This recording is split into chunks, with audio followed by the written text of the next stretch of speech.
దినవృత్తాంతముల 2వ గ్రంథము 22వ అధ్యాయము. అరబీయులతో కూడా దండు విడియు చోటికి వచ్చిన వారు పెద్దవారినందరినీ చంపిరి గనుక యెరూషలేము కాపురస్తులు అతని కడగొట్టు కుమారుడైన అహజ్యాను అతనికి బదులుగా రాజును చేసిరి. ఈ ప్రకారము యూదారాజగు యెహోరాము కుమారుడైన అహజ్యా రాజ్యము పొందెను. అహజ్యా ఏలనారంభించినప్పుడు 42 వాడై యెరూషలేములో 1 సంవత్సరము ఏలెను.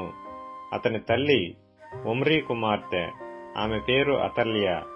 దుర్మార్గముగా ప్రవర్తించుటకు అతని తల్లి అతనికి నేర్పుచూ వచ్చెను గనుక అతడును ఆహాబు సంతతి వారి మార్గములందు నడిచెను. ఆహాబు సంతతి వారి వలెనే అతడు యెహోవా దృష్టికి చెడు నడత నడిచెను. అతని తండ్రి మరణమైన తరువాత వారు అతనికి ఆలోచనకర్తలై అతని నాశనమునకు కారకులైరి.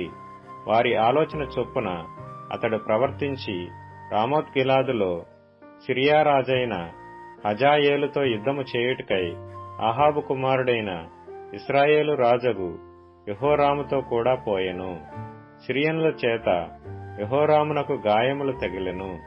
సిరియా రాజైన హజాయేలుతో తాను రామాలో చేసిన యుద్ధమునందు తనకు తగిలిన గాయములను బాగు చేసుకొనుటకై అతడు యెజ్రెయేలునకు మరలా వచ్చెను. ఆహాబు కుమారుడైన యెహోరాము రోగియై ఉన్నాడని విని యూదారాజైన యెహోరాము కుమారుడగు అహజ్యా అతని దర్శించుటకై యెజ్రెయేలునకు పోయెను. యెహోరాము నద్దకు అతడు వచ్చుట చేత దేవుని వలన అతనికి నాశనము కలిగెను. ఎట్లనగా అతడు వచ్చినప్పుడు ఆహాబు సంతతి వారిని నిర్మూలము చేయుటకై యెహోవా అభిషేకించిన నింషీ కుమారుడైన యెహూ మీదికి అతడు యెహోరాముతో కూడా పోగా, యెహూ ఆహాబు సంతతి వారి మీద తీర్పు తీర్చుటకై వచ్చినప్పుడు అతడు యూదావారి అధిపతులను అహజ్యాకు పరిచారకులుగా నున్న అహజ్యా సహోదరుల కుమారులను చూచి వారిని హతము చేసెను. అతడు అహజ్యాను వెదకెను. అతడు షోమ్రోన్లో దాగియుండగా వారు అతని పట్టుకొని యెహూ నద్దకు తీసుకొని వచ్చిరి.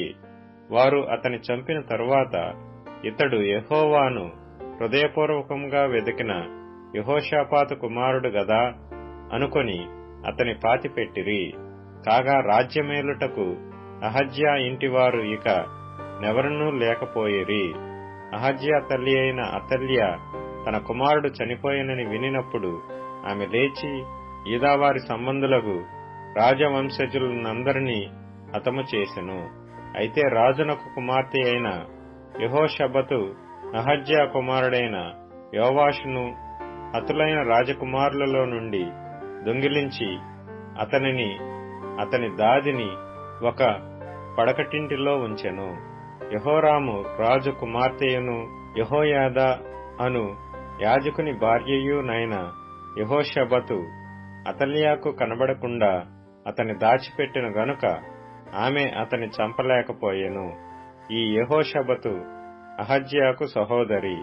6 సంవత్సరములు అతడు వారితో కూడా దేవుని మందిరములో దాచబడి ఉండెను. ఆ కాలమున అతల్యా దేశమును పాలించెను.